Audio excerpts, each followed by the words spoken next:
25 years of Auburn football since the year 2000. We put together a list of the top players from that quarter century team. Let's get straight to it.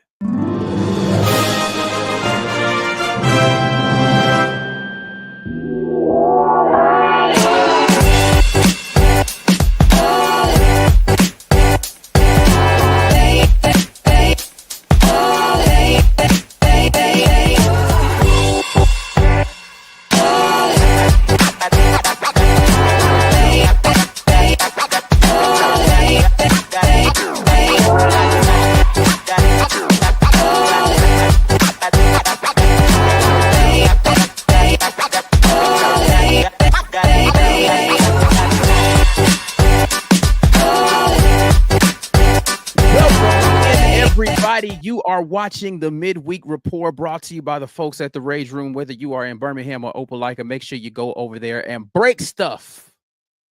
You got some rage to get out. The Rage Room is the place where you can do that. 1510 2nd Avenue in Opelika, Alabama. 2616 7th Avenue South in Birmingham.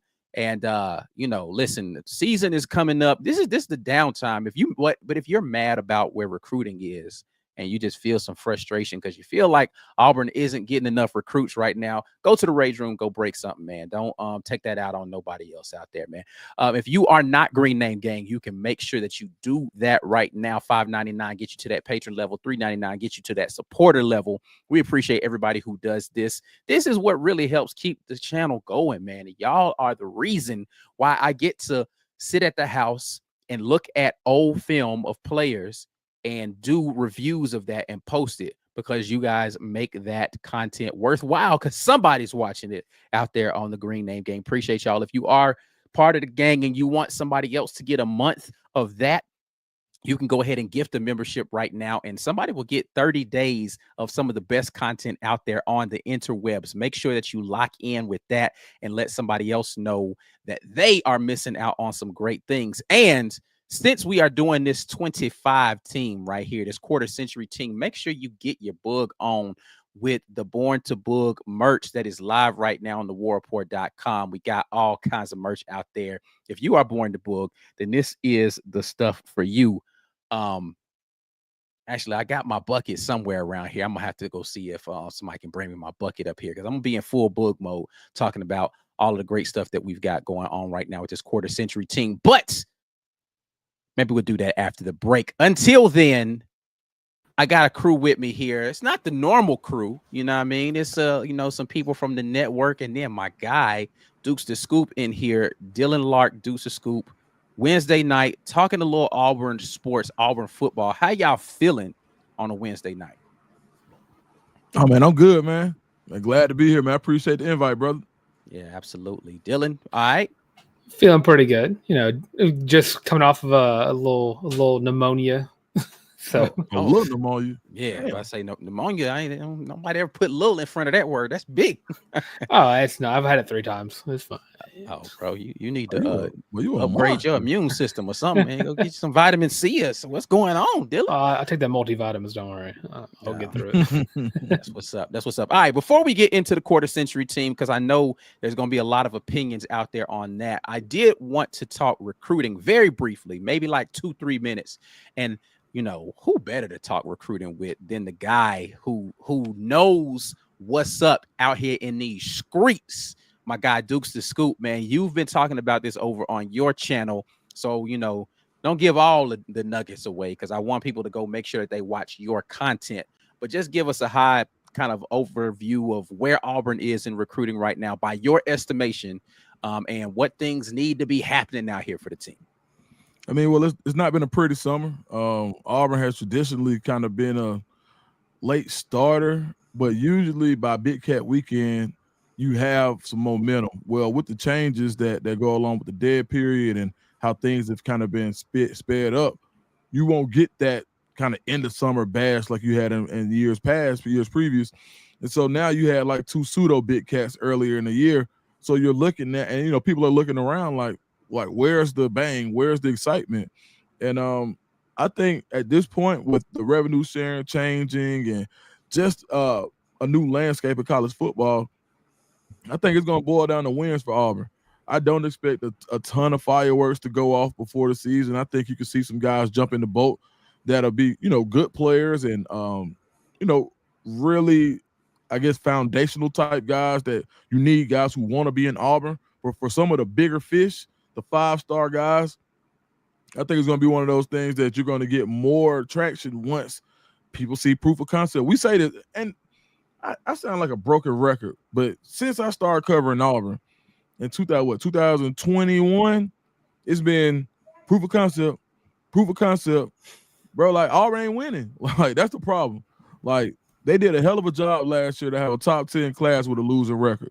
Nobody else in the top 10 had a losing record. But I think now is the time where people are like, all right, you got 2 great classes back to back, good enough to, top 12 at minimum. I think that first class was top 12. So you had a 12 and the top 10. All right, bro, you should at least be in the upper echelon of teams in the SEC, at least the top half. So that sounds like 8-9 wins. And if you see that, you get that proof of concept, I think you'll see more guys jump in the boat. But I think you just got to make guys a believer, and I think that's part of the issue why you haven't seen as many people. Like, why Auburn right now? If you can go to Georgia, if you can go to Bama, if you can go to Ohio State, and that's who you're fighting for these big time targets. And a lot of these other targets that you're seeing going to places like Florida or potentially South Carolina, other teams who some people think are on the upswing, but a lot of people think Florida could be on the hot seat, where they're selling the hell out of DJ Lagway and guys jumping in the boat, and they're not waiting around to say, you know what, we want to go. We're waiting on this 5-star. Now, give me the 4-star. We'll take a whole bunch of those. And I think that's part of the. Because they had a year of Lagway to see it on the field, right? Like in Auburn, you just haven't seen anything from Deuce Knight yet to say, oh, he's definitely gonna be. You see the potential of what he did on tape in high school, but you ain't seen it in college yet. And then what you've seen of Jackson Arnold ain't really much to sell yet. So it's gonna take a couple of games of them going out there and actually showing something before guys are ready to hop on board with that for sure. Yeah, and then evaluation wise, like I think some of the guys that they got having their class are guys that, just to be honest, that Auburn kind of backed off on. And a lot of people are like, man, can you afford to back off on guys like that? And but you got to trust the process, right? You got to trust their evaluation because it's brought you a top 12 in the top 10 class in the last 2 years. So you just got to trust the process and hope that everything, the ball kind of bounces in your favor when it comes to signing day. Yeah, absolutely. A lot of work to be done, but listen, like as you said, the proof of concept on the field changes a lot of that momentum, and the unluckiness of not being able to do what Big Cat did for you last year, and really the year before too. With the way the dead period fell, put you in this position. But we will see what happens as we get closer to that. And instead of the surge season, as they say, it's going to be flip season. And that's what's going to have to happen for this class to round out into form, particularly with the guys here in the state of Alabama. All right. It's time. Let's talk about this quarter century team. 2000 to 2024, 25 seasons of Auburn football. We're going to do a second team and the first team. And just for clarity's sake, just so everybody knows, these are all my picks. Now, Dylan and my guy Phillip might have some different picks that they have in here, but these are the ones I put out there. So if you want to call the list trash, then you are calling my list trash. I put out there number 1. Number 2, I realize that my guy Justin Ferguson put out a quarter century team list a couple of weeks ago. Let's be clear. I did not steal this idea from Justin Ferguson. Shout out to him and his list. I haven't even seen his list. But shout out to him in the list that he put together. I did see that he released one. I actually got this idea from a Penn State channel that I connected with back when Auburn was doing the home and home situation with Penn State. Guy from the channel hit me up. He's like, have you guys considered doing this? This is back in May, back at the top of May. He's like, we just did this. You guys should do something like this. So this is actually where I got this idea from. There's a lot of quarter century lists going around out there for all kinds of teams. So just in case anybody thought, I was stealing from Jay Ferg. Not so. This is something I had on the back burner for a while. What better time to do that than when my guy Deuce Scoop, my guy Dylan Larck to get in here and talk about Auburn's quarter century list. We will start with second team because I did do a first and a second team offense. Second team offense, first and foremost. This is what Ike Jones' list looked like. And let the bashing begin, but we're going to get to it. Quarterback, I have Jason Campbell At running back, I have Trey Mason. Trey Mason is one of my favorite players. Just period. Like, listen, I really don't want to hear nothing about my selection of Trey Mason, but I guess, if I'm going to be fair, everybody should have an opportunity to say what they want to. Darvin Adams is my wide receiver 1.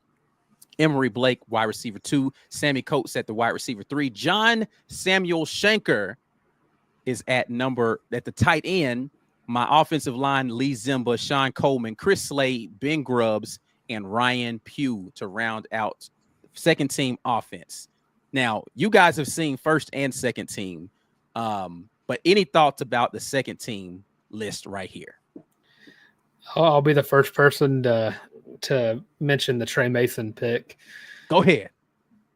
I love Trey Mason. That 2013 season was phenomenal. It was great. It carried Auburn for the most part in the run game.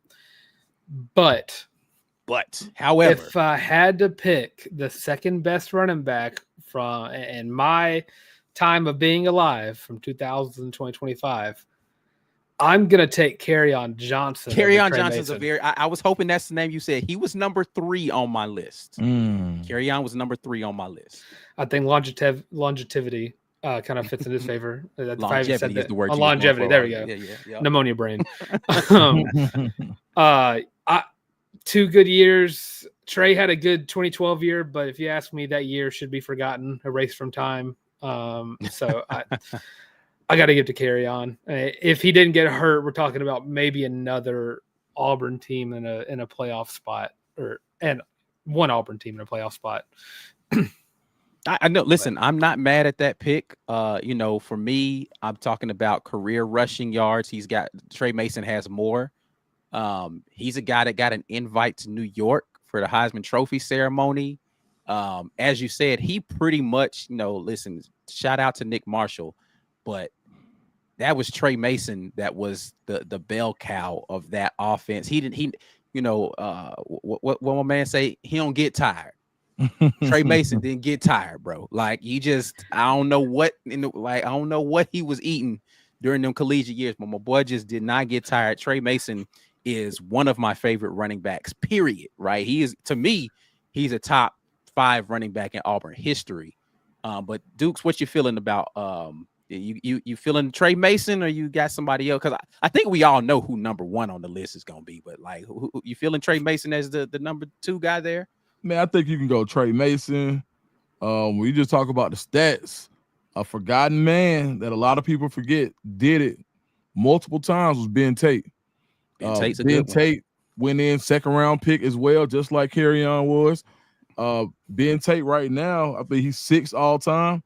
And I know sometimes we recency bias can work both ways. But man, on the low, Jarquez Hunter is number 4 all time.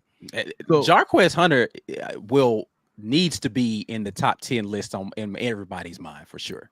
Yeah, I mean, when you just talk about splitting time, Tank Bigsby probably need to be up there in the top 10 for some folks too. Yeah, I mean, stayed all 4 years, split time with Tank Bigsby, really played in an offense that didn't like when people thought that he was the best running back in the SEC, didn't get the ball. I mean, did he get the ball 20 times rushing any time last year? I mean, I don't think so.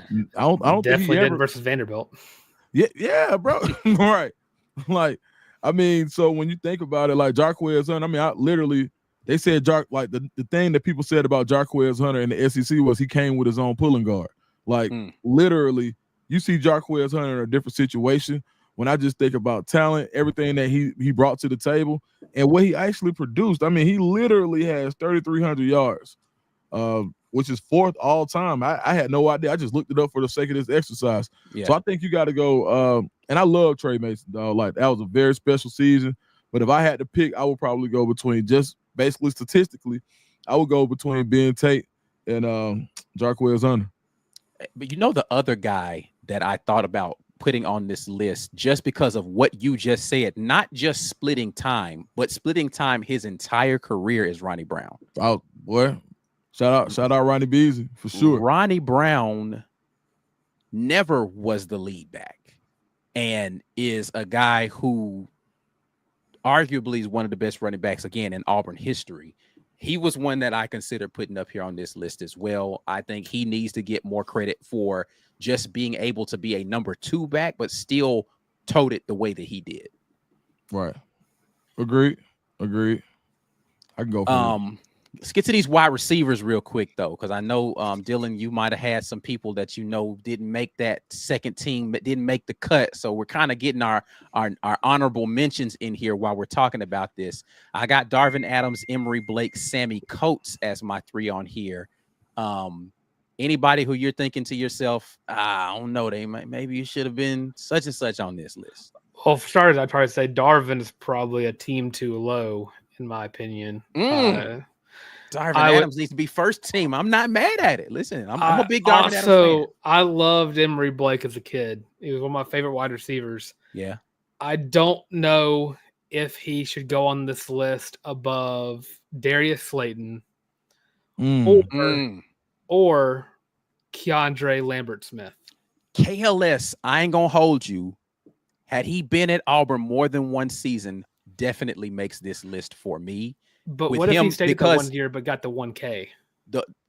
That's the reason why I say he was so close to making this list for me, because of his production in just that one season. He was the closest guy to get back to the infamous 1,000-yard receiver level when that offense didn't look great, right? Like, and KLS was, I mean, he was one of the drafts I had, because I have like 23 drafts of these 2 teams, has KLS on it.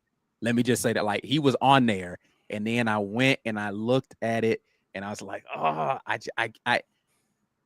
and no disrespect to these guys that are on this list. He was a whisper away from being on here. Yeah. So I think the guy I'll go with, kind of honorable mention, but could easily be here. Do you know who's second all time in touchdowns receiving? Second all time. Talk to me now. Ben Abumanu. Oh, good one. 18 career touchdowns, dog. So I got to go with Ben, man. Shout out to Ben, man, having a great post NFL career. I believe he was like a lawyer or something. Yeah. I saw him not too long ago, but man, shout out to Ben. But I don't think that class, and if you remember, man, that class, and this is when we was in school, like when that class came in, you had him, Devin, Ben, Anthony Mix, and CT, Courtney Taylor. All them guys came in like around that same era where, you know, you had J. Cam was supposed to be the next guy up, and you had these 4 hot shot receivers, and Ben literally, you know, he had some key drops early in his career, but once he figured it out, and went on to have a successful NFL career. So I think out of anybody who I didn't see on that list that probably should have been there, just from even going through the stats, I would probably say Ben. I'm not mad at that at all. Any thoughts on these offensive linemen? Any of these guys you like? I don't know, maybe a little overrated, Ike. You might be overrating some of these guys. What you thinking? To go in the same respect as I just went with Darvin Adams, I think Lee Zemba should be a first teamer. I'll save my tight end. I'll save my tight end hot take for the first team too, because that's one where I'm like, I got 2 different names than what you got. Okay. And then recency bias. I think a good year, I think it counts, 2025. I think a good year to Connor Lew should get him some love in these lists. Listen, Connor Lew, when it's all said and done, when we, 25 years from now, we doing the half century team, and we 70 years old sitting here debating this week, Connor Lew will probably be on that list, depending on what happens. But all right, that is the second team. Let's get over into the first team so everybody can talk about how crazy I am for this. But my first team, I don't think it's any shot who the first team quarterback is. I mean, arguably one of the best collegiate quarterbacks ever, Cameron Newton. Running back, I have Cadillac there. And wide receivers, Ryan Williams, Courtney Taylor, and Seth Williams. CJ Uzomah at my tight end, DeMarcus McNeil, Greg Robinson, Alex Kozan, Braden Smith, and Reese Dismukes as my offensive line. Thoughts on the first team all quarter century list there from Ike Jones? I mean, tight end, I'm partial to Lutz and Kirkin. God bless his soul. But I'm definitely partial to him. Like I just think that as many touchdowns as he caught. Oh, I certainly did. I see. I put Ryan Williams on this mug, and I meant Ryan Davis. Well, let me get that up off of here. Get that up off of here real quick, bro. Yeah, man. And I like and then that's probably Marcus McNeil at tackle. Then but I think Ben Grubbs should probably be first team. I would probably take Ben Grubbs over Kozan. I thought Ben Grubbs, he just had a really solid career. Quietly, I don't think any of us. I remember being in like maybe first like 8 a.m. history class by the library, and you know, talking to him, and he's like, "Well, I might go this year." I'm like, "Go where?" Like, I didn't even know he was that good in college, bro. This man went second round and like played like 10, 12 years, and had no idea. But in college, you know, you would see. We knew Ben from being the big, probably the most well-dressed big guy on campus, right? Yeah. And from that point, when you start and you go back and you watch, man, Ben was literally putting in work. He was cleaning guys up, dog. So for sure, I would say Ben his pro career solidifies what you're saying about that. Like when he was in the league, he was that dude. You know what I'm saying? Like, for sure. Yeah, and the league saw it. Like I don't think anybody projected him to be a second round pick, and he was. So in a borderline first, he could have easily been a first rounder. So man, I think but just taking the pro out of it, going back and then looking at it, man, I think Ben Grubbs probably should have been first round if I had to pick one. And that should be stated as well. I did not take any professional career things involved in this. This was just their Auburn career that I took into account here. But listen, Ryan Davis, leading receiver out there. Courtney Taylor had the record previously before Ryan Davis broke that single season thing. And then Seth Williams up there and them touchdown catches is the reason why he got out there. He was the guy in that wide receiver room for all the years. He from the moment he stepped in the door as a freshman, he was that guy in that room. I don't know that anybody can argue against Cadillac at running back. Can't argue against Cam Newton at quarterback. We got some tight end discrepancies here. So Dylan, I'm gonna let you get off here. Why is CJ too high on the list, man? See, I'm gonna bounce off of Duke here. I'm gonna say I'd have Lutz and Kirkin as my 1. CJ would be my 3 because I'm putting Valdo at my 2. No, I can't. Valdo's got the record, tight end record. John Samuel Shanker is a better tight end than Rivaldo Fairweather, and I'm saying that. In his Auburn collegiate career, John Samuel Shanker is a better tight end than Rivaldo Fairweather. In my eyes, I see Shanker as more. Rivaldo Fairweather, amazing talent, can't block to save his life. He never needed to because they had Fromm, they had Frazier. But when you needed a big catch, in a game, you threw that ball up to Valdo. I'm thinking that Vanderbilt touchdown or whichever game it was, that miraculous play that should never have happened in a million years, but it did. I would argue Valdo is my 2 tight end. I listen. I'm not. That's your list. I'm just telling you, both of my guys can do both. They can catch. And they can block, and I need my guys to be more versatile. And again, Valdo's a dog. Like, don't hear me say this and say that Valdo's not a good player. He just ain't in my top 2. I'm not mad at Lutz and Kirkin either. Lutz and Kirkin fits the bill of what I'm saying. A guy who can catch and a guy who can block for sure. He is a dog. But CJ was out there cleaning people up, man. He was out there cleaning people up. I go for that. CJ was a good blend. He's probably one of the better guys, and we're not considering pro career, but he's still sticking around for that very reason, right? So, right. Yeah, I think he was one of those guys when you probably maybe a sophomore year, I think you turn it on and you like, hey, bro, this dude's pretty good, so that's one of those guys. But yeah, man, I think you did wide receiver. I think you knocked that out the park. If I was picking a team to play, I would probably figure out a way to get Sammy Coates in there, just because he was on my second team. Yeah, just a deep threat. But outside of that, I mean, that's the I mean, yeah, for sure. If this first team does lack the deep threat ability, like because Seth ain't taking the top off, Ryan's not taking the top off, Courtney's not, Courtney will be mad at hearing me say that. CT, I love you, my boy. You're not taking the top off, So that's where you get Darius Slayton because I can't lie. So Slayton is. I would trust we talked about Darius's hands over Sammy's. We talked about this before the show, before you got on, dude. Me and Dylan were talking about how Slayton probably needs a little more love out here in these streets for his just like. I just don't think he ever got utilized properly while he was at Auburn. Like, and again, you talk about a guy whose NFL career validates what I'm saying. Mm-hmm. I think he could have had a better collegiate career, should have had a better collegiate career. And his NFL career validates that. So you can mention that. One guy Tigers who wasn't on here, and I know I'm gonna give you the all talent team. Okay. All right, guys who are super talented that you probably can't put on here because of their stats or they didn't something happen. Kyle Davis, for sure, probably arguably the most talented Auburn receiver out of all these guys, to be honest. Agreed. Talent-wise, big body, could take the top off of defense, so he could literally do everything you needed him to do from a talent perspective. So we had just talked about him too. Yeah. I mean, you got to go him. I'm gonna tell you who was a monster.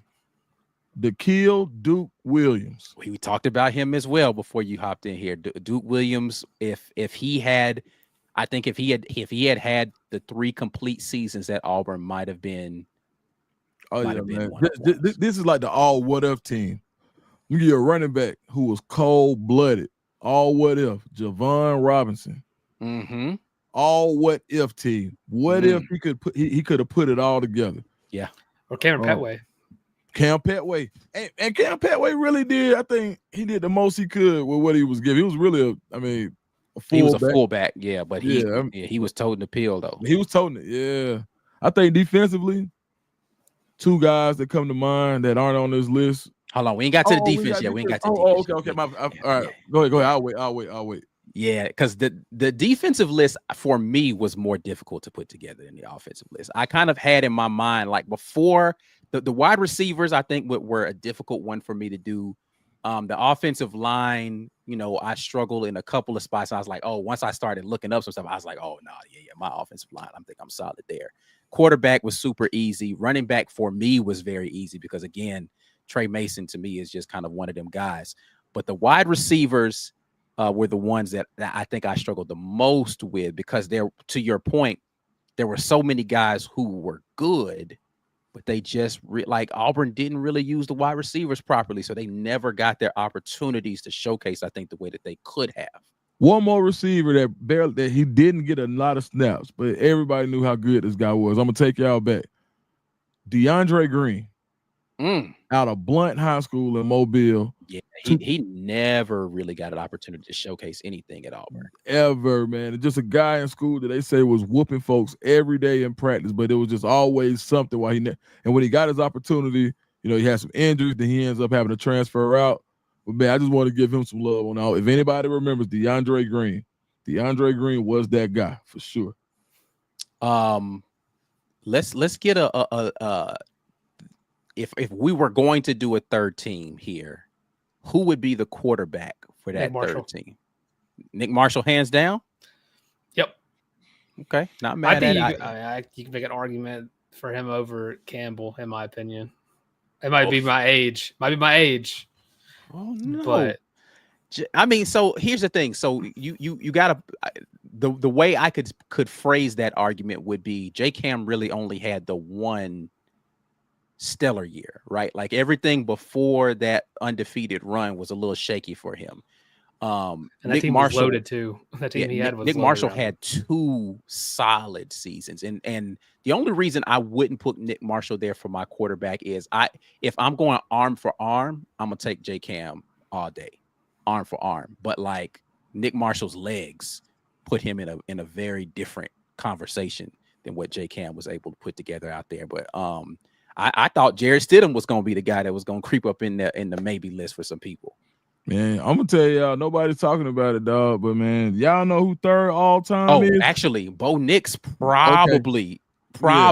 could be. Bo in this Nix is third all time. Yeah. Auburn passing, dog. It don't even seem like it. Third, Yeah. 7,200. He put in 3 seasons. He is only 48 yards behind J Cam. J Cam had 72.99. Bo Nix had 72.51. Yeah. Third all time. So for me, when I thought about it for a second, I was like, I'm skipping Bo Nix somehow, and I don't even know why. Bo production wise, Bo would not go over Stidham in my eyes. Like had he stayed or had he been healthy that full 21 season and stayed the 22 year. You talk about maybe that's where I'm about to go. You talk about a great what if Bo Nix finishes out that last year, Brian Harsin, I think that team wins 2 to 3 more games that season. They win the Iron Bowl. And I don't listen, and Auburn fans are going to hate this. I don't think Brian Harsin gets fired if Bo Nix finishes out that season. Maybe not that year, but no, he would not in year 2. He would have lasted another season because he would have had he'd have probably won 8 to 9 because you got to remember they were 6-2 when he got hurt. They probably win 2 to 3 more games that season, and he lasts another year. He does. He gets through that next year. And if he beats Alabama, he gets like a 7-year extension. That recruiting class would have been better because the product would have looked better out there on the field. Oh no, it'd have man. been a completely different trajectory for this Auburn program if Bo Nix doesn't get hurt, man. Oh no, man. Brian, hey, they ain't give a damn about recruiting, dog. I'm just gonna cue the buck, man. They didn't for sure. The right guy, not the best guy. Yeah, but hey, man, yeah, exactly. Boom.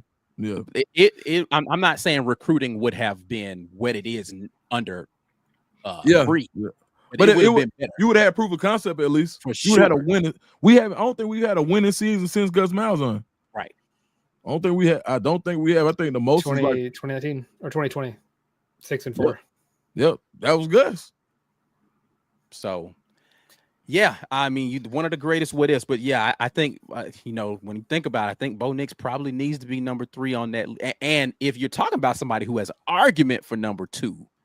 Like the undefeated season, I think puts people in Jason Campbell's mind, cements him there.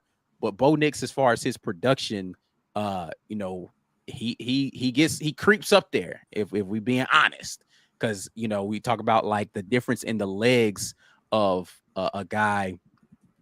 Jason Campbell wasn't as mobile as Bo Nix. Bo Nix had the legs, and he can make all the throws out there. Bo Nix was a guy from the tool, like his tool bag. He had everything in the bag. Now he was a real deal 5-star, and I think we got jaded because of how he was utilized some of those years. But I mean, we see now, man, he almost won a Heisman, right? And he just went crazy his first year in Denver. So that's another guy where you take the pro element out of it. But yeah, man, you got to put some respect on Bo Nix's name. I hate it ended the way it did too, bro. Like I don't feel like it should have went that way, but Bo Nix definitely. I would probably go 3rd for sure. For sure. All right. That was the offense. We're going to take a quick break. We're going to talk defense on the other side of here. Quarter century team for the Auburn Tigers. If you are out here in the live chat, make sure that you go ahead and hit that thumbs up on this video. Make sure you are subscribed to this channel, and make sure you have shared the content with somebody out here. We're going to get into your comments before we flip it over to the defense, but you all are watching the midweek report. We'll be right back at you after these words from our sponsors. This edition of the War Report is brought to you by our generous sponsors. Golden's Cast Iron. Whether you work out, grill out, or chill out, you deserve the best life possible, and Golden's Cast Iron is here to provide the tools to help you do it. Check them out at goldenscastiron.com. The Rage Room. The Rage Room is a place where anger and stress find their ultimate release. Set up a session today at one of the 2 great locations in Opelika or Birmingham by visiting opelika-rageroom.com or birmingham-rageroom.com.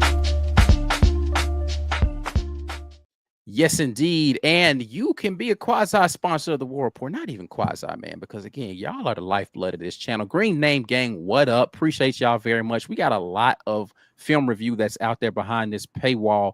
I've done 3 now film reviews on Ashton Daniels that are out there. I just posted earlier this week my Darrell Robinson running back film review that is out there for you guys to take a look at. I got a lot more. I have at least one game on every single transfer player out there that came into Auburn during this offseason, and I will be cranking through those during the offseason. Get your Green Name Gang status up and active out here in these streets to make sure you can access all of that great content. If you are Green Name Gang and you want to gift a membership, you could do that, and somebody gets 30 days to be able to take advantage of all of that content that is out there. And then once again, we got Dylan Larck in here, so we might as well shout out the rest of the family. You know what I'm saying? We are Auburn Express out there on the podcast. We got the Up Tempo podcast out there doing their things in podcast land. Dylan Larck with the College Loop, Just a Sec podcast out there doing all SEC stuff, and not a podcast, but a part of the War Rapport family of channels. The War Rapport Gaming Network is out there if you guys are into playing video games. I don't happen to put up any content over there on the video channel, but Dylan Larck and Dustin are doing their thing out there. So make sure that you guys tap in with them as they continue to bring you guys great content. Let's get over here into this comment section, because I know this is something that you guys want to talk about here. Forever Bankroll jumps in and says, yeah, I can't lie. I loved Emory Blake when I was 11, but he's not better than a few guys. I ain't mad at it. Listen, man, it's so hard for me to judge the wide receiver position, because from a talent perspective, Auburn has a bunch of really talented guys. I took this off of production, and Ben Obenmanu probably is somebody who I overlooked. Probably should have been on that list. My apologies, Ben. Apologies to you, sir. You know what I'm saying? And low-key, Devin Aroma should probably need to be up there in that conversation too. You know what I'm saying? He was definitely a reliable receiver there. AU alum says Brandon Jacobs had the unfortunate position of playing behind Caddy and Ronnie Brown, even moved the dude to tight end. And look what the kid did in the NFL. Brandon Jacobs was a beast in the NFL. That freaking running back room that had those guys in there. Trey, don't forget about Trey. Yeah, Trey Smith, like an absolutely beastly running back room. And definitely those guys deserve their props. Any opportunity you get to give them props, you absolutely should. And you alum again says Rudy Johnson didn't get tired, but that was pre-2000, I think. Yeah, Rudy was another. That was the year 2000. That's when I got there. The first year I got to Auburn, Rudy went crazy, and he left that same year. Yeah, Rudy Johnson was definitely a beast of a running back. Dustin Pace says Trey is number one in my heart. Trey Mason definitely. Depending on what era you grew up in Auburn football, like if you were just becoming an Auburn fan in 2013, then you have very fond memories of Trey Mason up until the final game of his career, in which all of those memories turned into sadness. So we won't go too far into that. Forever Bankroll jumps back in. KJ was 5, but hurt a lot. Speaking of Kerryon Johnson, I think that was the big thing. If Kerryon Johnson was able to stay healthy during his collegiate career, he probably breaks records during the career. And Kerryon is one of those guys who you saw him develop over his career. Like when he came in as a freshman, people forget Kerryon Johnson was running speed sweeps as a freshman at Auburn. Like he was not an every down back. He was a guy that they were sending him on end arounds. He didn't have burners like that. I still don't. Look, KJ was good, but he wasn't fast like that. But they used to send him on speed sweeps, and he was returning kicks and stuff like that. And then he just kind of kept getting better the more he saw the field, and just progressed into this. Again, if he didn't get injured, would have broken records for sure in an Auburn uniform. But a beast of a running back for sure. TK says Lutz was a complete player. Speaking of Phillip Lutz and Kirkin, definitely was. No hate in my bones for Phillip Lutz and Kirkin whatsoever. A lot of great Auburn memories include Phillip Lutz and Kirkin, both in catching passes and in making crucial blocks. Because again, I like my tight ends to be able to do both of them. I remember they said Lutz and Kirkin was German for touchdown. You remember that? Yes, indeed. Jarrett Stidham beaten 2 number 1 teams in 1 year. That's really the last really lit year at Auburn. Like we haven't had a year like 2017. That yeah. where you thought you could win it all for real. Like, Yeah. yeah. I mean, listen, that 2017 team, again, speaking of the injuries to Kerryon Johnson, Kerryon doesn't get hurt in the Iron Bowl. And I think it's a different conversation. I still don't know that they beat Georgia that second time, just because that Georgia team was tough to beat the first. Now they beat them badly. They won. You got the first time. Well, no, you got to like see. This is like you look at the scoreboard, and the scoreboard tells a story, but go back and watch that game. And Georgia did a lot of dumb stuff in that game, where it's like, if I was on that Georgia team, I would have said to myself, man, if we clean up the stupid stuff we did in this game, we're winning. Like, they did a lot of dumb stuff in that game that allowed, and Auburn, to their credit, took advantage of it. But I do believe a healthy Kerryon Johnson would have been very different. Gus was being real stubborn in that SEC championship game too, because he did not. What was the backup running back's name? Cam Martin. He didn't run Cam Martin enough, in my opinion. Now Cam wasn't 100%, but Cam was getting like 3-4 yards a carry, and I just think he abandoned the run a little bit too. I don't. That's not what we're here for. That's not what we're here for. Let me get back over here to this other content, man. But that whole game frustrated me so much. I think he left Jarrett Stidham out to dry. But let's get over here and talk about second team defense for the all quarter century team. And we'll start it off with, make sure I'm gonna get myself together. There we go. Second team all defense, all quarter century team. At my safety spot on here, I got Jermaine Whitehead and Zach Etheridge. I got cornerbacks Roger McCrary and Jonathan Jones. This was tough for me to narrow these cornerbacks down. I ain't gonna hold you. Nickelback here, I got Daniel Thomas, KJ Britt, and Travis Williams gonna be my linebackers. Marlon Davidson, Montravius Adams, Derrick Marks, and D Ford gonna be my offensive line, or excuse me, defensive line. Thoughts on the second team there? Somebody on here is like, hold on, cuz you got this dude a little overrated here to be all second team, all quarter century. We ain't got to the first team yet, but yeah. I was about to say, you took off. I was about to be a no smoking zone because I was about to. Smoke Monday was initially on my list, and I went back and I thought about it. I did some recalibrating, and I made sure I got my guy Zach Etheridge in here because I think he deserved that spot a little bit better. Man, I don't know, dog. I like so I see some changes on the list. Yeah, the list I initially sent you, I did switch some names up on there. So I don't know. Did anybody make it to the first team from there? Is the first team the same? I think so. I think the first team is the same. Yeah. All right. So I'm gonna tell you somebody who I like. If I were to do anything, I'd probably go Daniel Thomas to safety for Whitehead. And I'll probably put the other Cadillac at that nickel, Robinson. Threesy's a good one. Yeah, a lot of people forget about Threesy, man, but he was a tone setter. Had a pick six, a really good pick six one year that just sticks out of my mind.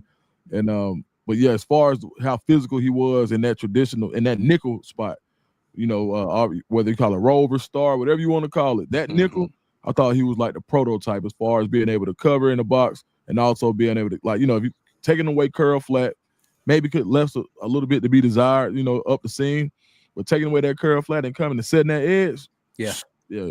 I think he probably was the hardest hitter in that on this list in the secondary. He definitely was the hardest hitter. So I just got a soft spot for guys like that. So I would go him. I'm gonna tell you two other names that I think we got to find a way, because I love what Roger McCreary did. Man, Gerard Powers had such a good career, and from the time he got there, he was always undersized. They thought they were going to pick on him, and he literally was right playing wrong man. Played so much bigger than what he was. Could have had nickelback size, but he was able to play the perimeter and had a really good NFL career. And the last guy I want to shout out, just one of my favorite safeties, was Aaron Savage. I thought Aaron Savage had such a really good game. Who was going deep in the bag, bro? Yeah, his game was so good to me. Like, yeah, he was a little undersized, but he did everything well, or well enough to play. He was almost like my Kobe McLean at safety. where undersized, but he was just a damn good football player. Just a dog, and like man. one of those guys who you want him in the foxhole with you, like he gon' like there's some guys. Dylan and I were talking about this. Talk about an undersized guy that just really brought it consistently. What's my man's name? Steven. Why is my brain blanking right Gandy? now? No, Steven Roberts. Oh, right. I love Steven Roberts as an undersized corner who, like, he just didn't miss tackles, bro. Like, he was such a solid tackler and undersized. Now, I ain't saying he deserves to be on this list. I just want to shout him out and say, man, Steven Roberts came to play ball. Was cold blood. I think was he number 13? 14. Okay, I know he's in the teens. Yeah. Steven. I believe he was from Opelika, I think, if I'm mistaken. And then what was the other safety I was talking about, Dylan? Trey Matthews. Trigger Trey was, out there doing his thing. There was a couple of guys. Again, the DBs were such a difficult list for me to put together because I could just rattle off names of defensive backs that I feel like just really were probably unheralded in some ways in their time with Auburn. Will Herring. Let me just throw Will Herring's name out here. Man, I was gonna say Will, and they moved him to like that half linebacker position that senior year. But I was definitely gonna say Will. I'm gonna say and Noah. I always forget how to say his name. Boom. Did you got Noah first team? No, I don't. But he's definitely a guy who went out there and compete because he's a guy who was a converted wide receiver that went out there and played the position. Absolutely. Just the speed is really what allowed him to do his thing out there, and he brought that physicality to the outside corner position for sure. Great size too. And he bounced around a long time in the league as well. Somebody who had a really good 1 year after converting from wide receiver, T-Rod. That year, I believe it was 03. T-Rod, Tavares Robinson had such a good 2003 season at safety. That he could never find his spot, corner, wide receiver. But when he settled in at safety that year, he actually got to play with the Falcons for a little while. But shout out to T-Rob. That year, he if he could have put a whole career together at safety like he did that senior season, then he probably would be on this list. Yeah, I agree. I will say front seven wise, I'm trying to figure out how I can get Josh Bynes in here. Josh Bynes was one who Josh Bynes was close to being on my list at linebacker. I mean, I thought about it. I was like, I don't know if he had the production, but he's a good one. Trevon Reed, actually, I ain't gonna hold you.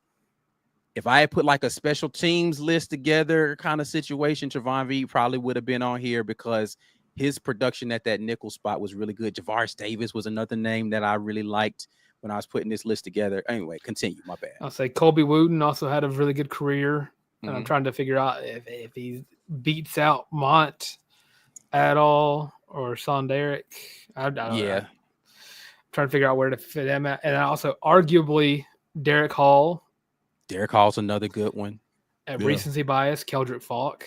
Another good year out of him. Keldrick, again, you just mentioned him in the Connor Lou conversation. Like we revisiting this list, let's just say we're gonna do something a little bit closer, like at year 30. We come back and do this in a couple of years. I think they probably make the list. And then I got some guys that I kind of found out. Antonio Coleman, early 2000s, third all time in sacks with 24.5. Good one. And then Reggie Torber. Early he was 2000 first year, 8th all time in sacks, 18.5. Man, and people forget, Reggie came in as a running back. Reggie was a big running back too. Shout out to Torborg, man. He's doing a lot in Birmingham for real. Yeah, shout out to him for sure. Reggie Torborg doing his thing. All right, let's get to this first team. Hold on, I gotta give you one name that I know ain't on the first team. And he is, I don't know where he is stat-wise, but I know he's like the only guy on the top 10 listed tackles from the 2000s or later, and that's Dontarius Thomas. DT. Oh, good name, bro, for sure. Yeah. DT, I think he's like 7th all-time in tackles. He's the only guy in the last 25 years in the top 10 in tackles. That's definitely a dog that deserves to be mentioned out here, man. Again, the defensive list for me was a lot more difficult because Auburn defensively has been so good for so long. And so there's a lot of guys that really deserve to be mentioned. But only a select few could make the first team for my list.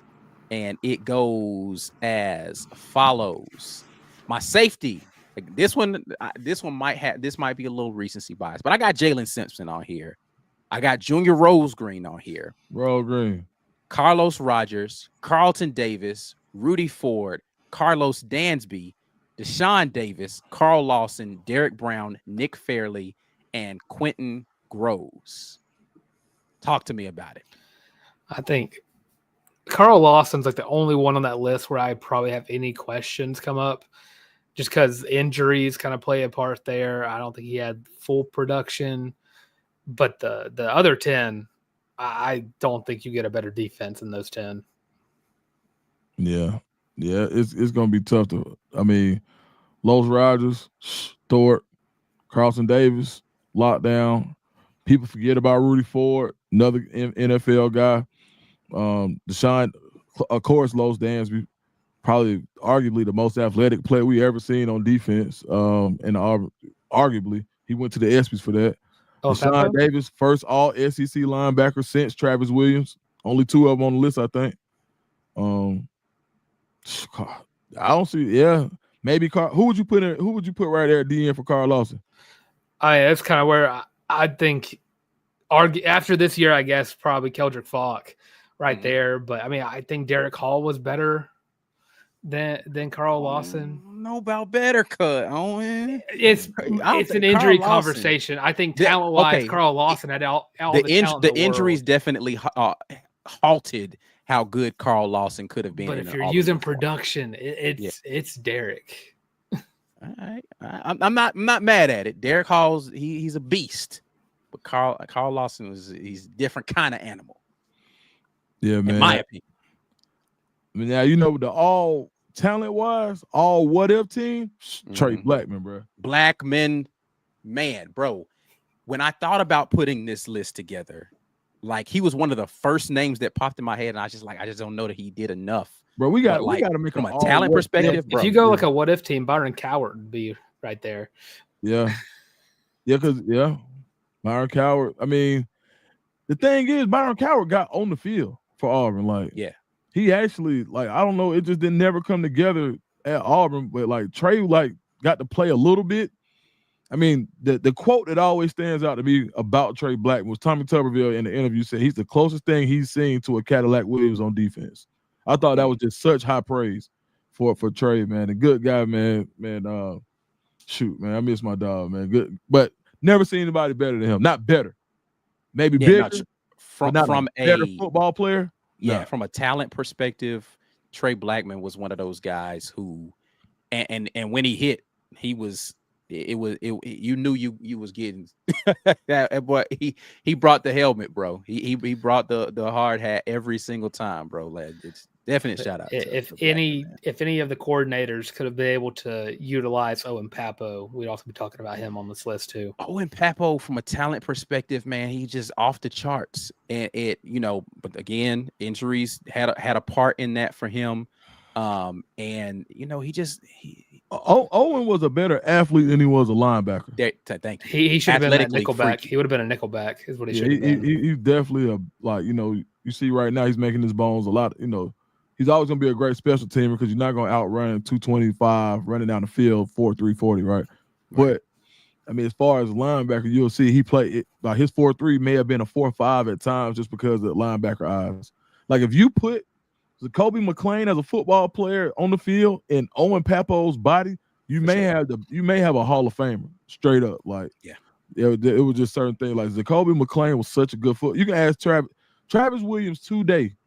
Not only Travis Williams, KJ Britt, and Sean Shivers. I interviewed Worm not too long ago. Best football player, best linebacker they said they've seen was Zacoby McClain. Everybody felt like Zacoby was the best one. Even KJ got the accolades. KJ got drafted.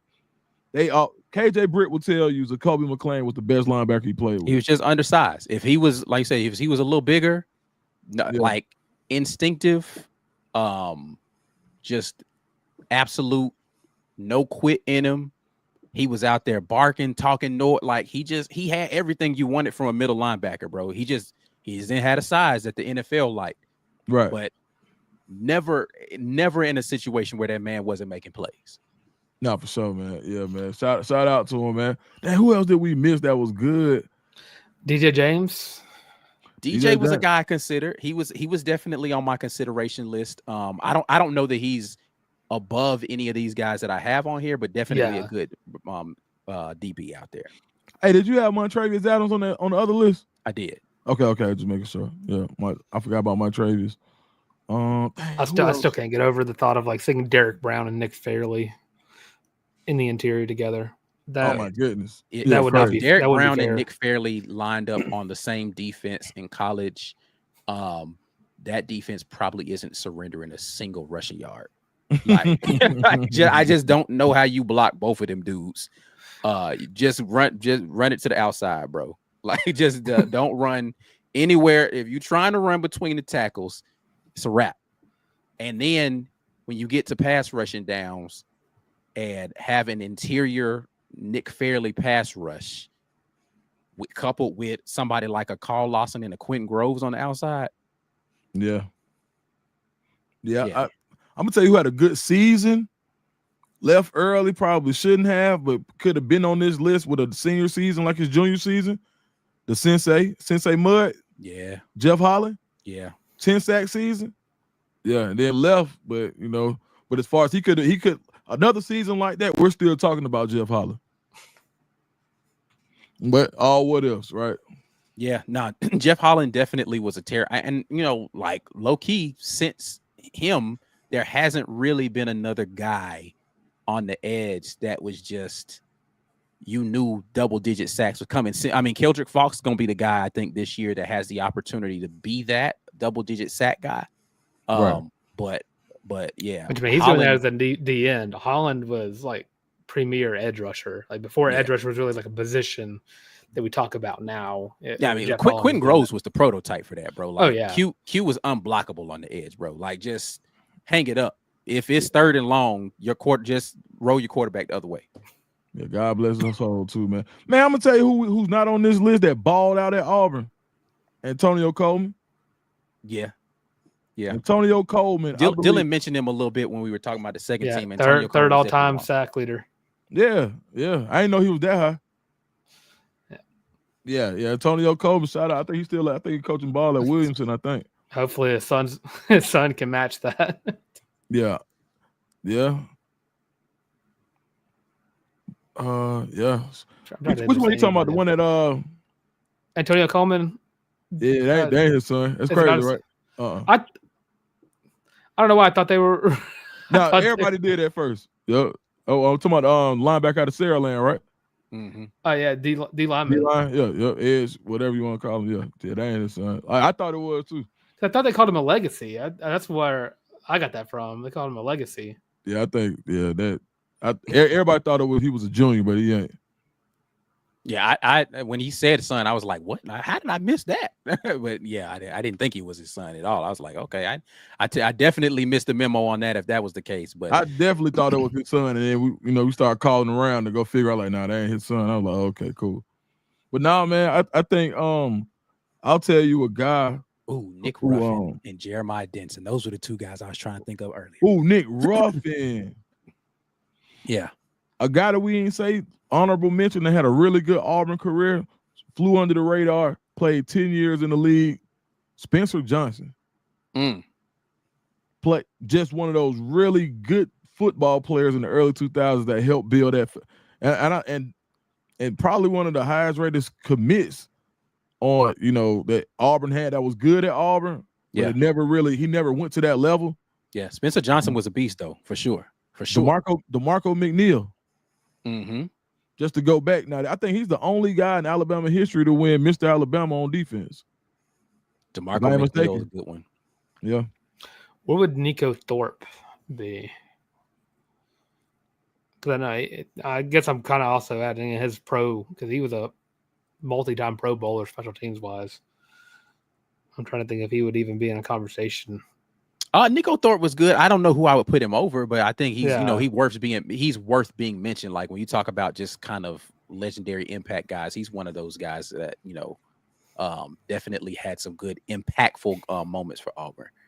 Now I didn't put a list together of this, but Dylan, in honor of your special place in your heart for special teamers, I want Dylan Larck's list of the all quarter century special teamers out here. Who you got for me, Dylan? So at kicker, second team, I got Wes Byram, second team. Of course, Okay. the one who won the national championship for Auburn.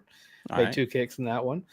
First team is, of course, Daniel Carlson. I don't think that's I think if you did an all-time Auburn team, I mean, he is like, you put Cam up there and you put Daniel Carlson at kicker, and then you fill out the rest of the list. Best nickname ever. Legatron. I was about to say, if your nickname is Legatron, you win, bro. Also, Yeah, don't for forget he's averaging 36 yards a carry as an Auburn player. He had a touchdown run.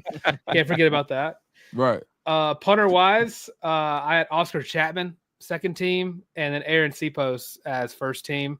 I kind of went based off of average punt on that one. Stephen Clark would be a name I thought about. Stephen Clark is who I would have put there, but But Oscar Chapman also had a lot of punts because he had to deal with the Hardson and early Hugh Freeze too. So return specialist, I didn't have a distinguishing factor there. Second team for that one, I have probably a guy who has a great play, all-time play, but was never good at the position he was actually supposed to be playing, which is Chris Davis. One of the more overrated. He was DBs. Underrated at DB. He was underrated at underrated? DB. Yeah, I mean, he wouldn't make my list, but like he He was all right. Yeah, he I'm about to say he wasn't bad, but yeah, he was solid. He was solid. I wouldn't, but yes, as a kick returner though. But to your point, for sure. Yeah. So Chris Davis, I got second team. First team, I got Igbenogany as my first teamer. I think the most recent Tiger to get a kick return touchdown, not mistaken. Yeah, that's a fact. Yeah. Long snapper. Gotta show some love to the long snappers. Ike Powell, second team. First team, I got Josh Harris, one of the most longest tenured long snapper in the league right now, if I'm not mistaken. Still kicking it. I don't know who he with now. He's with the Chargers now. He's with the Chargers now, if I'm not mistaken. And then lastly, gotta show some love to the most important position on the field at any given time, the holders. Second team, I got Jackson McFadden. Never had a bad hold. Converted wide receiver from Brentwood, Tennessee. Never had a bad hold. Averages 4 yards a catch. Should have had a touchdown that Iron Bowl we were just talking about earlier. And then first team, Tyler Stovall, one of the best all-time holders for Auburn football. That is a deep dive. Yeah. Boy, you all right with me? Real. Now, listen, y'all know I have an affinity for my boy, so I'm gonna mention him in the punt returner list. I gotta mention my man Keontae Scott for what he did these couple of years he was at Auburn. What's my man's name that was on the 2020? Was it 2020? What was the year where Zacoby McClain had the ricochet touchdown in the Iron Bowl? 2019. What was my man's name that was the punt returner that season? He played slot DB, that hybrid role. Man, Christian Tutt. Tut. Oh, Christian Tutt. His first year as a punt returner was nasty.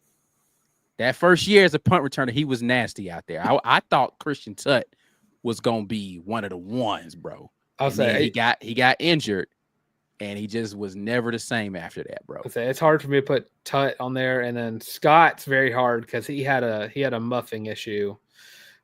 So it's hard. Once you got a couple of them bad buffs, it's hard to put you on a list like that. Oh, I'm not saying he deserves to be on the list. I just wanted to mention him as a. I'll tell you a punter / kicker from back in the day, man. Duval. Damon Duval. I don't know if you guys remember him. Yes, sir. There was a time when Damon Duval, they were thinking he was going to be a draft pick. Like they was like that's the type of season he had. I believe it was the 01, maybe 2000. Yeah, Damon Duval definitely was a dog as a kicker for sure. I would say Malcolm Simmons will be on this list soon. I didn't hear that. Say it again, Dylan. Malcolm Simmons is going to be on that list soon as a returner. If they let Malcolm Simmons return some punts. Hey. He's gonna get some.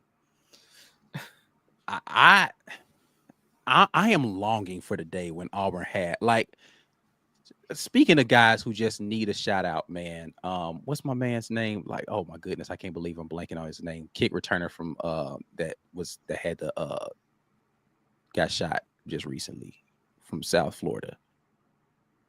Running back, third string running back. Oh, Brian Battie. I thought Brian Battie was finna be that one when he came to the.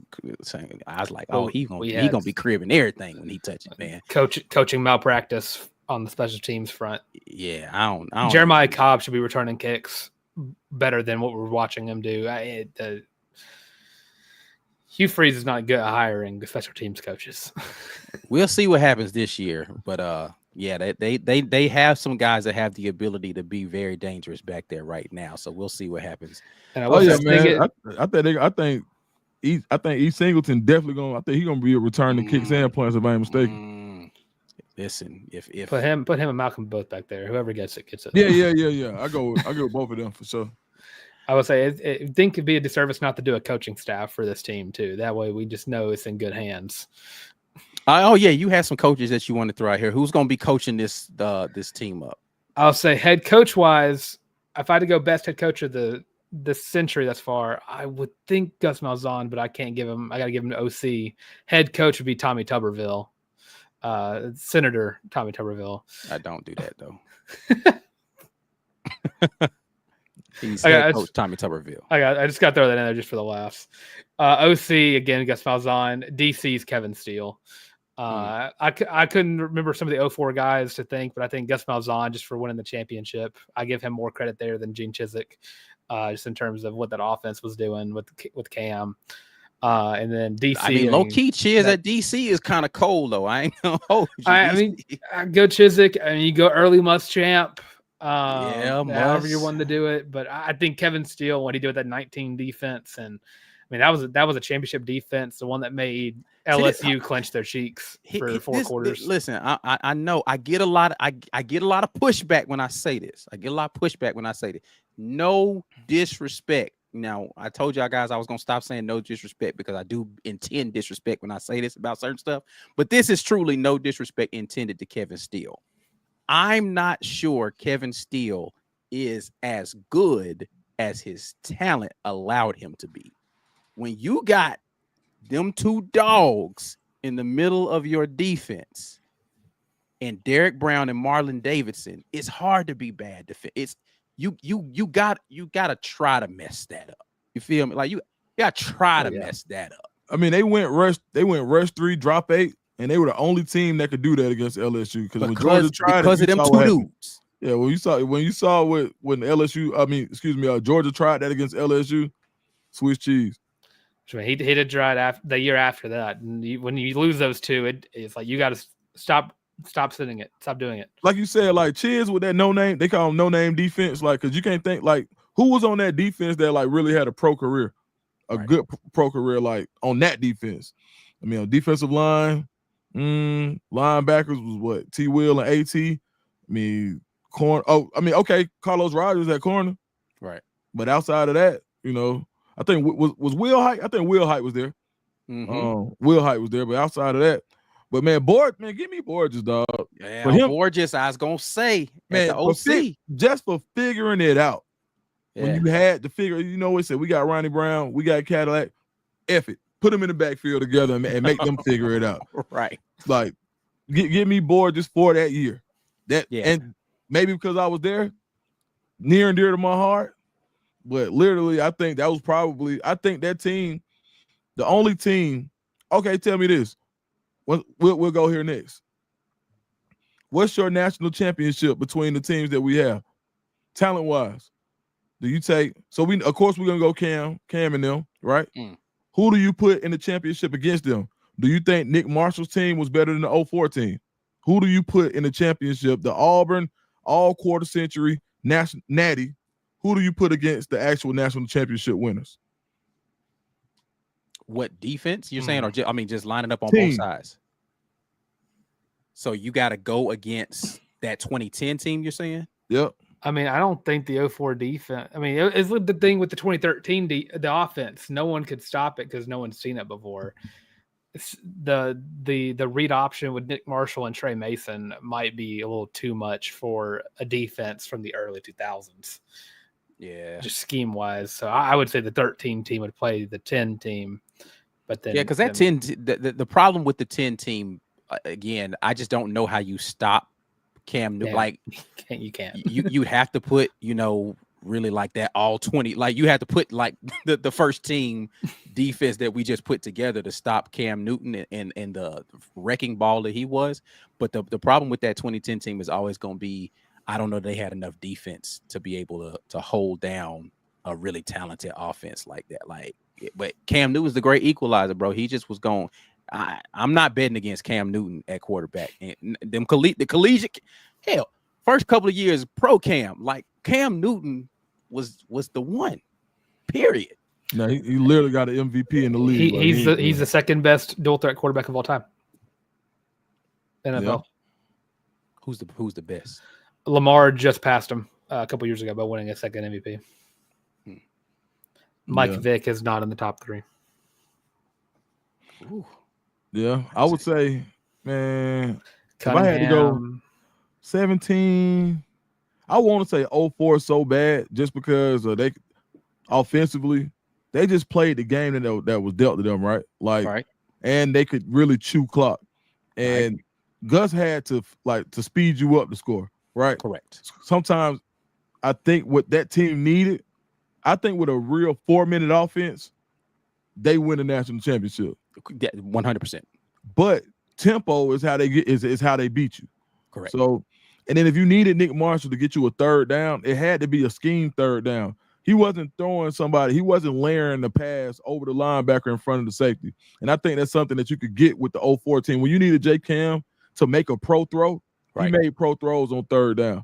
So I could say they talent-wise, I could make, even if you took that same amount of talent and you put them in an updated offense, I still think that team probably was built for a national championship.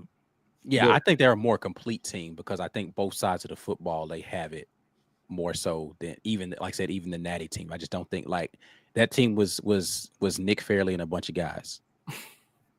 Yeah, You can give me 04, dog. Like, to be honest, and then the conversation changes if the playoff system existed then, we may not even be having this conversation if they win the Natty.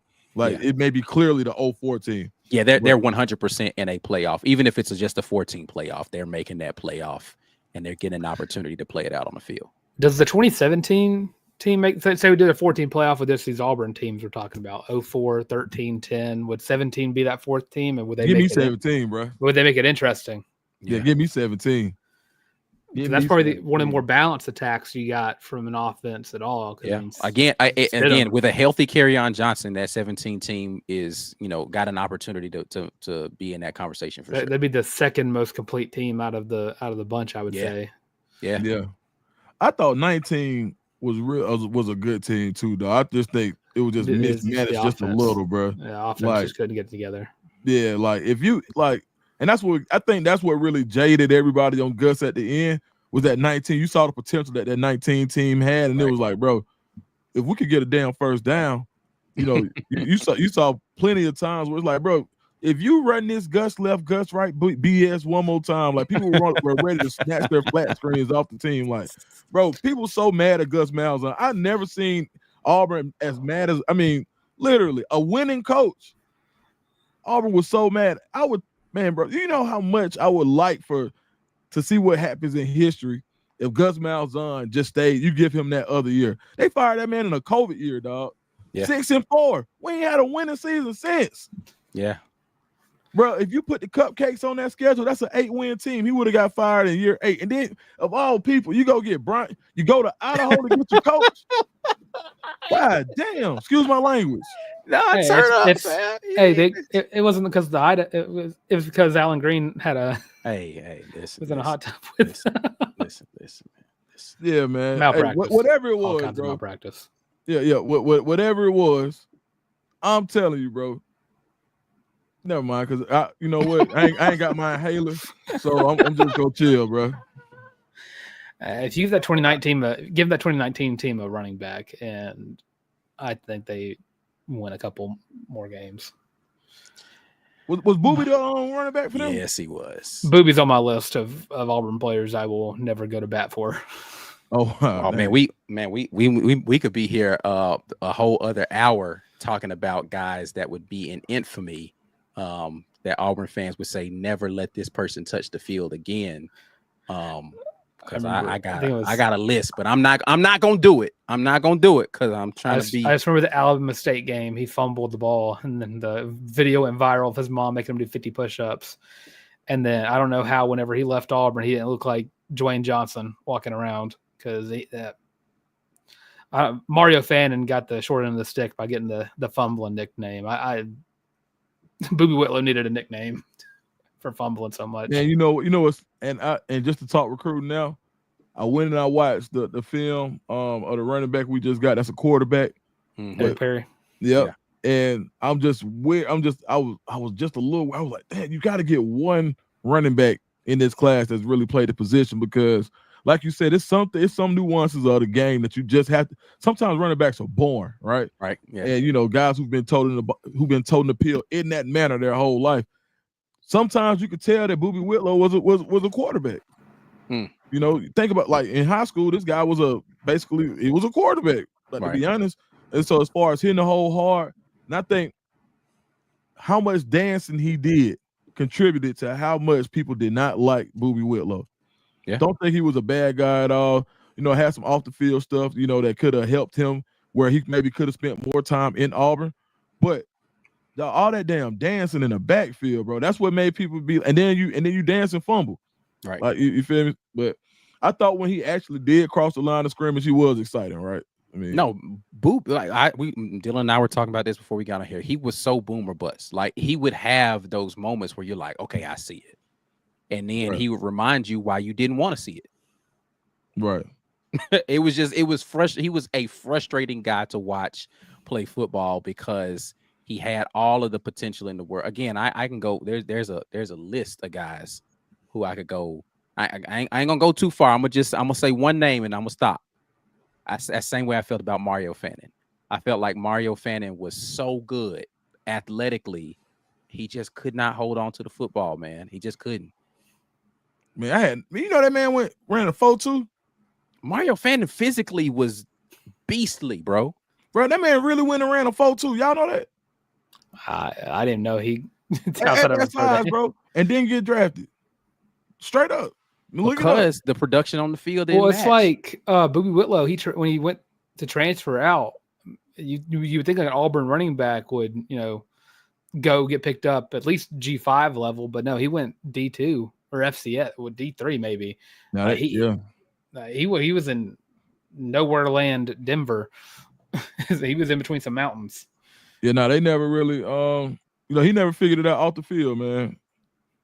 Yeah. Which, I mean, if Tank Bigsby had reclassified to the 2019 year, right, I think a lot of things from that 2019 year turn out better. I think Mario Fannin scored the first touchdown of the 2010 season, if I'm not mistaken. Mario Fannin was so physically gifted, man. He just, again, all right, I'm not going to go there. All right, let me get to these comments, bro. AU alum says, Will Herring took that bad angle that cost us the SEC championship versus Peyton Manning. But career was great, but man, what a bad angle he took on that out route. Hey, man, I don't know. Peyton Manning wasn't in school with Will Herring, dog. Peyton Manning went to the draft in what, 98? 97, 98, yeah. Yeah, Will Herring was in school with us. Yeah. So he came after us. Will Herring got there like he got there like 02 or 03. Yeah, I think he might have been thinking about the wrong person there. So it's all good. Players F up. I didn't had a couple mistakes on the show. No, me too. I ain't want to put that on Will. That's all I'm saying. Forever Bankroll. Walter McFadden had the best pick sixes ever. Walter McFadden definitely had some great moments in an Auburn jersey. Shout out to him again. Javaris Davis was small but so tough at DV. He definitely competed every single down. He was out there. Shout out to Jay Davis, man. Reggie Torbor was a dog. Absolutely. Junior Rosegreen would knock you into next week, and he took pride in it, my boy. Still to this day takes pride in it. Hey, bro, y'all know who the hardest person he probably ever hit? Do you remember when he hit Ra, he had to wear sunglasses around campus? Yeah, man. For y'all, I don't know if y'all remember Robert Johnson, the tight end. Robert Johnson, yeah. Man, dog, Rosegreen hit this man so hard in practice. Ra had to wear sunglasses for like a week and a half. True story. In class, where he couldn't take the mugs off. Like that, and black eye, everything. Like, if you ask anybody from that team, ask them about that Rosegreen versus Ra hit. My bad, go ahead. Nah, that's a fact, man. I said Georgia hits the big one. I'm saying that's the one everybody remembers because it was out there in a game. You know what I'm saying? But like again, Junior Rosegreen took pride in his ability to make you fear going across the middle when he was back there patrolling, bro. And I mean, and people remember him for the big hits, but like, he was solid in every aspect, bro. Like, he was a solid tackler, even without the big hits. He would, he had the interceptions to be able, like, he had the ball hawk skills. Like, Rosegreen was truly one of them ones back there. Rosegreen's just crazy as hell. That's a fact. Rose crazy. What's up, Rose, man? I hope you're watching this too. I'm telling you. Yeah. My partner, man. Good guy. AU alum says no little ball of hate. We mentioned them, you know what I'm saying? We mentioned Trey Blackman was otherworldly, bro. Dansby had that flying out of bounds catch, throw back in for the interception. I want to say that was they overruled that play, but that just kind of goes to show you, number one, his athleticism, but number two, just kind of the heads up ability that he had out there on the field, where he was just always making plays, thinking of different ways he could do whatever out there, and he pretty much did what he wanted to do out there. Like, Carlos Dansby was a different breed when he was out there playing football. I say he's one of those players I hate that I was never old enough to actually sit down and like watch him play.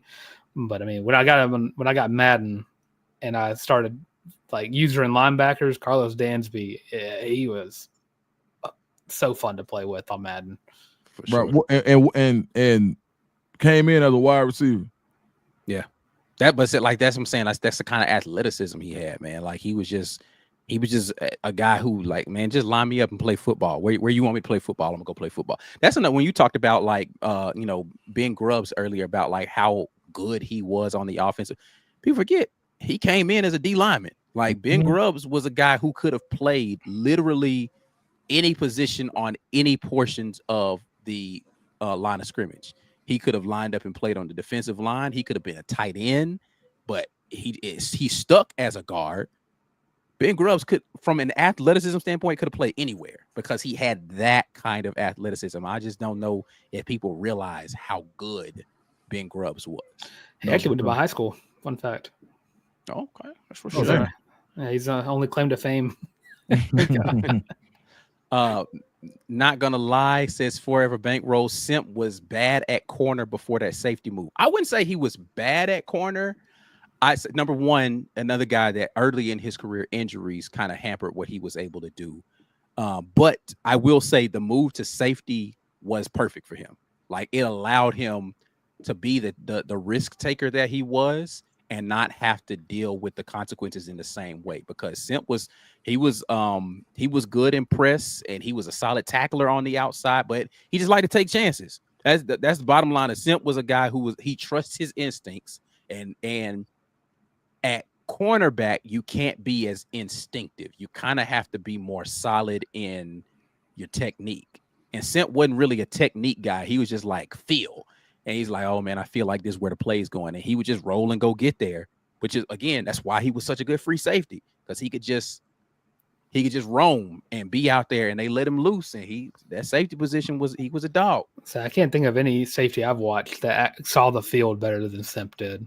And again, because, talking about just like supreme athleticism, because he was a really, really good athlete. Like go look at the combine numbers he put up. Like, really good athlete. It allowed him to be able to be more instinctive, because it's like, all right, I can be a little bit later on this jump, but I'm gonna get there because I got you know, what I don't forget what he ran around like a 4.3 at the comp. I don't know, like, but the boy could He just was go. close. Yeah, it was like second of all safeties, and he was like athleticism score like shot up. Yeah, crazy. 'Cause it's like the main reason. Broad jump numbers, his vertical was crazy. Like Simp's just a good athlete, man. He's on the Colts now. Actually, I have no idea where he's playing right now. Ant Robinson. What about Sherman? Jamian Sherwood is another one, man. He moved to linebacker in the league. Again, he's another guy whose pro career, I think, validates how good a football player he was. You know, he's a guy who was like one of them tweener athletes where it's like, he's kind of a linebacker, kind of a safety. But Jamian Sherwood is another guy who just could play football, man. He was a proto Pro Bowler this year. He was on the ballot. Man, you know who we didn't say that had a really good league career that did good at Auburn too? Roger Hood. Hood at nickel. Hood was a crazy nickel, and he returned kicks and punts. Yeah, that's a fact. Roger Hood definitely real live 4-3, and he was a walk on when he came in. Shout out to Hood. For sure. And that's somebody who, from a legacy standpoint, I ain't gonna go there because we had him. But so fullback could also be another interesting conversation because, like, he mentioned like pro career with like Heath Evans, Jay Prosh. I considered whether or not I wanted to put fullback on here, and I didn't add them to the list. But we could have a whole fullback conversation. There were some very solid fullbacks. I think you mentioned the top 3 that I would have even thrown out there. Yeah. What's my boy's name that was there in the Gus years? That was just like, he was built like a daggone Chandler Cox.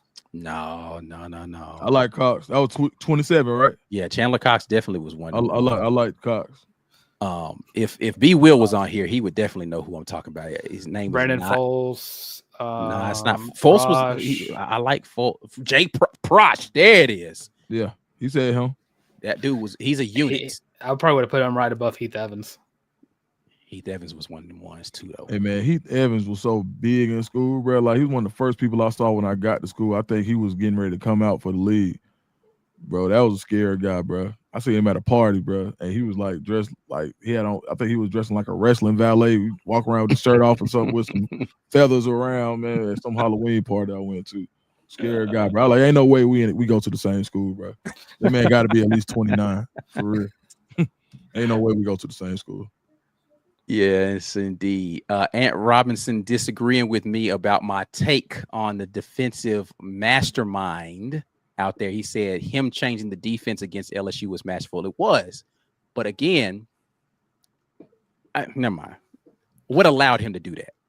If it wasn't for that game, LSU wouldn't have won the national championship, possibly. Yeah, they needed one of those punches in the face. You got them dogs up front. The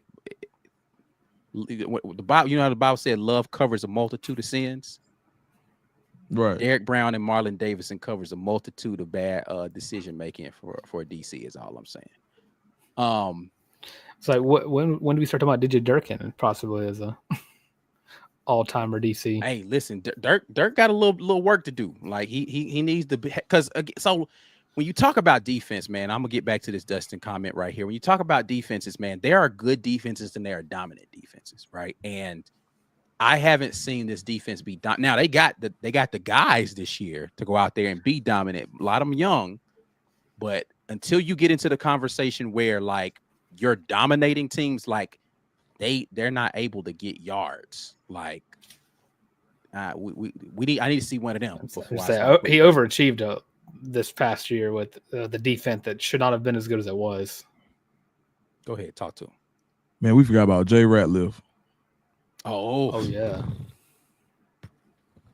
Forgot about Jay, came in as a tight end. Jay Ratliff is definitely a name that needs to be named. Forgot about Jay Ratliff. Oh my goodness. Now he gonna be mad at me for not mentioning King Dunlap in this conversation for sure. Man, I should have mentioned I ain't gonna lie to you. Of anybody that I thought came to Auburn and made the most of it, who I thought was not going to be able to do what he did, it was King Dunlap, the nicest guy. He was tall and skinny. He was tall as hell when he got to school. He used to come into the act. Everybody used to hoop in the act, right? Or the hot box. coming to the act, wouldn't call his fouls, just a nice guy, didn't want no confrontation. To see the King Dunlap that I see today, bro, I can't wait to talk to him. I'm so proud of that dude, bro. Yeah. Like, it ain't like we got no personal relationship. I just remember him coming to school being a little timid, people saying, he had to get tougher. If you would have told me he would have been a 10-year damn near all-pro, like, or Pro Bowl at least, like that, and really he had the career. He literally went and had the career a lot of people thought Marcus McNeil was going to have without the injury. That's what King Dunlap did. So shout out to him. Great name to bring up. Say not production wise, but just dude wise. Nosa Igwe, I'd want him on my team. Nosa Igwe was he was a baller out there for sure. Yeah, but yeah, you're right. The production doesn't get him up there into that, but definitely a good player out there. Go back to this comment from Dustin, who says the 04 team is better than 2010 and 2013 teams, and it's not close. Forever Bankroll says 04 is one of the weaker teams we had. Man, I'm sorry. Gotta be real. 17 team could beat both of those guys. Yeah. See, I mean, we said the 04 team is the most complete team and probably the best overall team. Yeah. It's just I don't think that they're.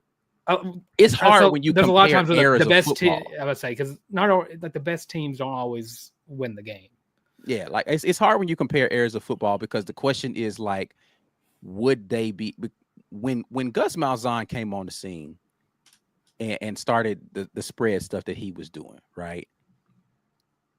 You just like I don't know that if that's your first time seeing this and you've got let's take Cam Newton out of this, right? Like, and you've got a guy like Nick Marshall running it, who is a cornerback with ridiculous. If he gets this corner, if you lose contain on Nick Marshall, good luck. I don't know what you and the other option is let Trey Mason run it. Your options are force him to hand the ball off to Trey Mason so he doesn't get the edge, or crash down on Trey Mason and risk him pulling it. And you have to have a linebacker that can just flat out go. Hey, but the thing about the 04 team is they had today's linebacker, like T. Will and A.T. Williams were the undersized backers that people play today. They didn't have the traditional linebackers. They put speed at linebacker when everybody said, no, you need to have these guys. Like they could have been safeties for other people. So I felt like that, and that really contributed to how that defense swarmed. They was like, look, we don't have that big stopper. All us got to be at the ball. Roll call at the ball or you ain't playing. And that's kind of how that's what they call them no-name defense, because you didn't know who it was. You just knew your ass was getting hit. Yeah. Yeah, they definitely had the undersized backers that could just that could move. I forgot about Derrick Graves. So who said that? TK? Oh, my bad.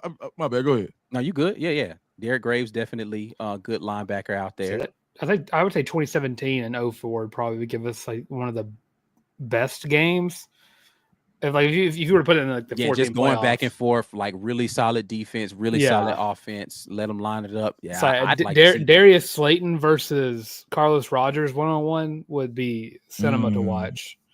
But then you have like the other side of the playoff, and you have Cam Newton versus Nick Marshall, and I don't think it plays out like the national championship did, where it was you had these two high-powered offenses that couldn't move the ball at all. I think you have two teams that are just battling out, trying to see who can stop the run first, because you're gonna have a high-scoring game and probably a low-scoring game on the other side.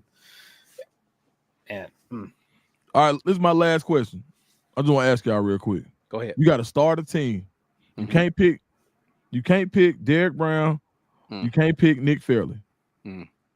Start a team on defense. Who am I? You're talking about in any from 2020, last 25 years. If you got to start a team on defense and you can't pick either of those two guys, who do you pick first? I mean, a D lineman or just I don't care anywhere. Game changer, whoever you want. I probably still pick Carlos. I ain't gonna lie. Talk Dansby. I might pick Dansby you got to first. pick Dansby, don't you? I might pick him first. Oh, wait a minute. You said who I can't pick who? You just can't pick Fairley, and you can't pick Derrick Brown. Oh, I don't know, man. Because cute. The way Quentin Groves changed the game. the way he changed games, and because an edge rusher is just such a valuable thing. Like the linebackers is very central to what you want to build around. That's why my immediate thought was Carlos Dansby, but Quinn Groves, man, I don't know that man was blockable on the edge, bro. What era of game am I playing? That's what I don't think it matters. Because if I'm playing today, it'd be a different pick if I was playing a game back then. All right, give me both. So yeah, I'd say Dansby probably earlier, but with now being more of a passing era that we're in now, I'd probably say Carlos Rogers. I think it's having that lockdown corner in an era full of star-studded wide receivers. I'd want to make sure like a Jeremiah Smith, a Ryan Williams, a Cam Coleman isn't able just to be out there on an island without a lockdown. Yeah, I just don't think the QB gonna get it off with Q back. That's like, all right, man. You got great receivers. Great. I think I go Carlos Dansby. That's why. And I use him like Jalen Walker, how Georgia used him last year, where you can drop him or you can rush him, and or really what Clemson did with Isaiah Simmons that year, where he rushed the passer. He played in coverage. He literally played every position on defense, like D-line, linebacker, safety, corner, wherever he needed. Like when you go look at Isaiah Simmons' PFF from that year, he had snaps in like 9 different positions. Right. I think with today's versatility, like Carlos he was forced to Mike Backer, but his versatility, if he played in today's game, he's a household name. Like I just believe his versatility, his athleticism may have been a little bit before his time where he kind of got forced to be a Mike. I'm like, bro, what was Mike about him, dog? Like he literally like was a everything type guy. He'd have been one of those hybrid backers in today's situation. And bro, you remember how skinny he was when he got to school? Like where did he even get out there? He was a receiver. Yeah, that man was was like 6'4", 180, bro. Shout out to Loaded Dope.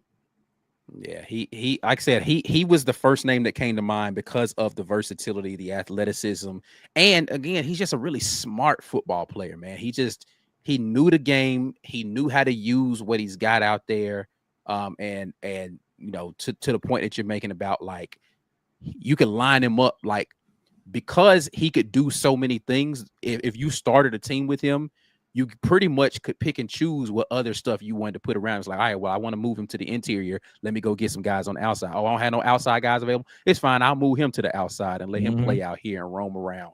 Or, okay, maybe I need to move him and let him be a hybrid guy out here in space. I could line him up as an edge rusher if I really wanted to, and he could go get after it. Like he just could do so much because he has that Swiss Army ability. And it wasn't like when you moved him, he was going to be bad in that new spot. You're just going, all right, cool. This is what I need to do.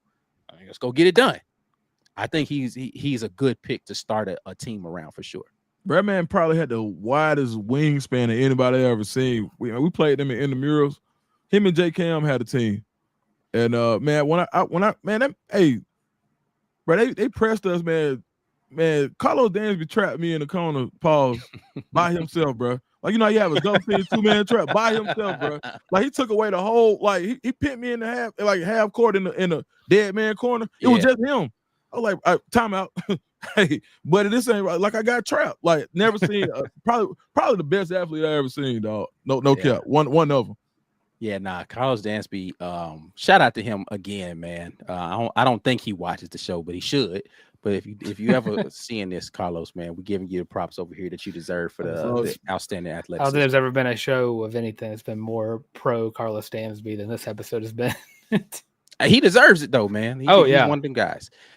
All right, man, we need to get out of here. Before I let y'all go, I need to make sure, in case you are living under a rock, that y'all all know where you can go get some great Auburn content. I'm going to start with my guy, Dylan Larck. Tell the people about yourself and what they can see over on your channel.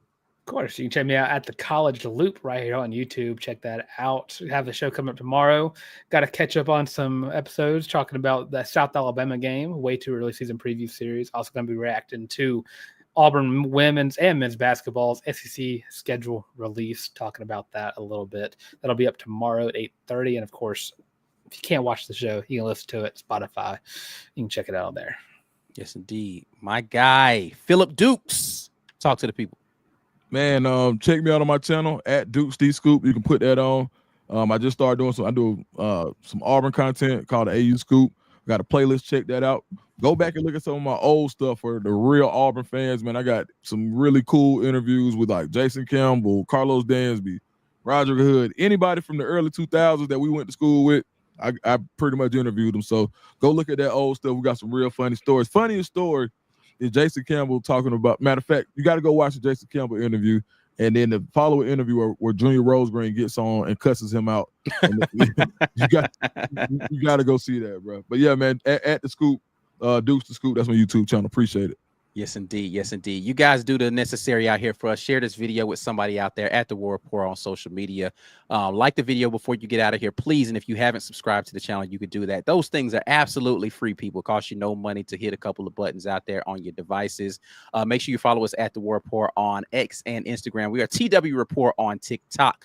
Out of here until the next time. More Auburn Express stuff coming for you on podcasts.